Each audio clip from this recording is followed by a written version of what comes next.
This is the dangerous way of doing no contact that makes narcissists stalk you. Ever wonder why your no contact strategy seems to backfire with a narcissist?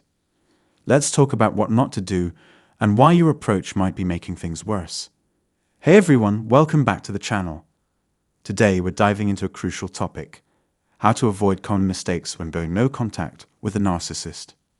Trust me, you want to hear this. If you're finding that your no contact strategy only seems to intensify the narcissist's attempts to reach out, or even their stalker-like behavior, this video is for you. First off, let's clarify what not to do. If you're thinking that simply ignoring the narcissist will solve your problems, you might be setting yourself up for more headaches. Narcissists are experts at feeding off your energy and reactions, so if you're doing no contact wrong, you're just giving them more fuel. In this video, I'm going to break down why certain no contact approaches can actually escalate the situation and show you how to implement no contact effectively. We'll cover how narcissists perceive different strategies and why they react the way they do. If you're prepared to truly break free and make sure the narcissist understands your intentions, stay tuned. Don't forget to hit like, subscribe, and click the bell icon for more advice on navigating narcissistic relationships. Share your experiences and questions in the comments. I'd love to hear from you. Let's dive in. Many of us have been there, hesitating to cut off contact because seeing their number pop up brings sadness or other emotions. We've all been guilty of it, myself included. But once I reached the point where their calls no longer affected me, I blocked them completely and haven't looked back since. One issue is that most people aren't taught how to implement no contact effectively. To a narcissist, no contact feels incredibly harsh because it cuts off their access to you, often leaving them without closure. They view it as cruel, but it's a necessary step for your well-being. Their expectation is that you'll eventually answer or re-engage, which is why they resist no contact so fiercely. But there's a method to enforce no contact that minimizes the risk of them constantly trying to reinsert themselves into your life, whether that's through showing up at your workplace, harassing your loved ones, or following you around town. It's crucial to find and follow that method to truly free yourself from their influence. For instance, the way you don't do it is just to say, "I'm not going to answer the phone."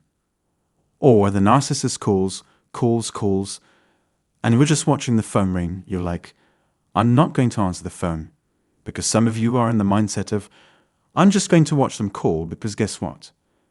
They watched me call and didn't answer the phone when I was calling. So guess what? I'm getting ready to do the same thing. And guess what? That's fine." But then what happens is you find out after that. This clown didn't just call 1 or 2 times. They kept calling over and over again. Next thing you know, they're turning up at your front door.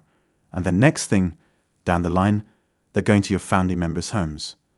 Next thing, they're coming to your church or to places you frequent a lot. Yes, obsessed. Turning you around. Want me to tell you what the mind of a narcissist is thinking about when you do this kind of no contact? This is what I think, and further on in my other tapes, I get around to explaining exactly why that is so. A narcissist understands action, but not just action. They don't gain action. No, they understand it in the extreme. You have to set some bounds on this clown. If you don't set boundaries for him underlying the stuff he says when he sees you, he will keep saying it. And if you don't set a boundary for him to respect, I'll tell you what will happen. That clown is going to say, "Oak. So this means that I called and the phone still rang. So obviously they didn't block me either." So he goes on doing that. When a narcissist does this several times in one day or 1 week and finds out that you haven't picked up the phone, they see you as playing games with them.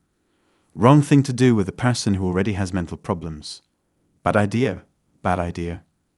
Eventually, what will happen is you've got some malignant narcissist that will go out on such a limb because now you've activated that conditioned response of rejection and abandonment in them. Okay, they're coming back after you. Okay, they're coming after you. They want to upset you in every way they can, even if it's just, this is the part where it gets dangerous, to distract you. That's why I'm saying please do not do no contact like that. It only makes them become psychotic and make you miserable everywhere. Okay. What they want to do is play a new game and mark anyone who lets them. They look for a new continuation of capers that can guarantee their fulfillment, and they mean it. For you're going to see are all wearing a mask. Just hold it. On the other hand, you've got to think that you know it's demons at work. So you're dealing with a person who doesn't even have a, how can I put it? The light doesn't go all the way to the top. When you do no contact with such a one, clearly send the message that you don't want anything to do with them. I don't want anything to say either. I know you all will bear in the comments that some of you trying to do it the way I'm telling you not to, and that the narcissist had a field day with you. You endure the narcissist's phone call and his appearance for some of that. Please do not go no contact like that. Even if it seems simple, please do not go no contact. That's how they recognize the phone, and even though there's no one on the other end, they can't hear you anymore. They just have the other line. So I say this, forget about me, don't text me, ask for me at hotmail.com, and just generally disappear. Do you hear me? From there, I'm going to be looking to see in the comments that nobody made this mistake of describing a way that gets to the narcissist. Instead, they're considering Uncle Bo.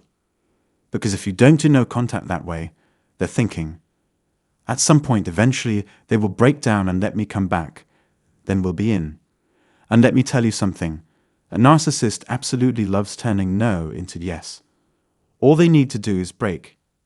And therefore, if you did do no contact at all, if you didn't set up any boundaries, they're going to keep coming back. Cool.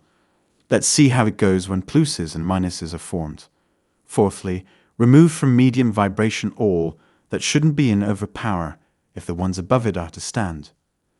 That is what happens to the air around a site containing a building over 200 feet high in a logical matrix.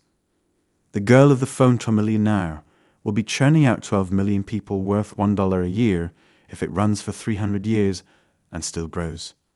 If you're expecting peace of mind, keeping contact with a narcissist will only lead to emotional chaos. If you're not fully committed to no contact, you're doing it wrong. They will reach out. Don't hesitate if you're not ready to block them. This is a critical step. Don't underestimate it. No contact means exactly that. Complete and total disengagement. Otherwise, things could go very wrong. The narcissist might eventually lose patience, exclaim, "Enough of this nonsense." And their anger might escalate, leading to unpredictable and possibly dangerous actions. That's why this video is so important. When you commit to no contact, it must be absolute. No exceptions. Don't call, don't text, and certainly don't send any gifts. If you need a firm reminder, all right, my dear community, take extraordinary care of yourselves. Be kind to yourselves. Love you all deeply. Shalom. Asher. Catch you in the next video, and I hope to see you healed and whole. Love you. Stay safe, family. Peace.